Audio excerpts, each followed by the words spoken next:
പിന്നെയും കുനിഞ്ഞ് വിരൽ കൊണ്ട് നിലത്ത് എഴുതിക്കൊണ്ടിരുന്നു. അവർ അത് കണ്ടിട്ട് മനസ്സാക്ഷിയുടെ ആക്ഷേപം ഹേതുവായി മൂത്തവനും ഇളയവനും ഓരോരുത്തനായി വിട്ടുപോയി. യേശു മാത്രവും നടുവിൽ നിൽക്കുന്ന സ്ത്രീയും ശേഷിച്ചു.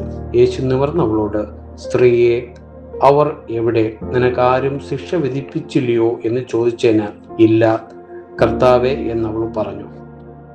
അന്ന് നിനക്കും ശിക്ഷ വിധിക്കുന്നില്ല, പോക, ഇനിയും പാവം ചെയ്യരുത് എന്ന് യേശു പറഞ്ഞു. യേശു പിന്നെയും അവരോട് സംസാരിച്ചു, ഞാൻ ലോകത്തിന്റെ വെളിച്ചമാകുന്നു. എന്നെ അനുഗമിക്കുന്നവൻ ഇരുളിൽ നടക്കാതെ ജീവന്റെ വെളിച്ചമുള്ളവനാകും എന്ന് പറഞ്ഞു. പരീശന്മാർ അവനോട്, നീ നിന്നെക്കുറിച്ച് തന്നെ സാക്ഷ്യം പറയുന്നു, നിന്റെ സാക്ഷ്യം സത്യമല്ല എന്ന് പറഞ്ഞു. യേശു അവരോട് ഉത്തരം പറഞ്ഞത്,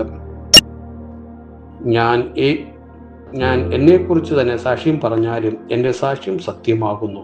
ഞാൻ എവിടെ നിന്ന് വന്നു എവിടേക്ക് പോകും എന്ന് ഞാൻ അറിയുന്നു. നിങ്ങളോ ഞാൻ എവിടെ നിന്ന് വന്നും എവിടേക്ക് പോകുന്നു എന്നും അറിയുന്നില്ല. നിങ്ങൾ ജഡപ്രകാരം വിധിക്കുന്നു, ഞാൻ ആരെയും വിധിക്കുന്നില്ല.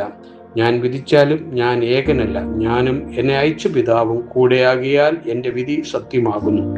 രണ്ടു മനുഷ്യരുടെ സാക്ഷ്യം സത്യം എന്ന് നിങ്ങളുടെ ന്യായപ്രമാണത്തിലും എഴുതിയിരിക്കുന്നുവല്ലോ. താൻ എന്നെക്കുറിച്ച് തന്നെ സാക്ഷ്യം പറയുന്നു എന്ന് അയച്ച പിതാവിനെ എന്നെക്കുറിച്ച് സാക്ഷ്യം പറയുന്നു.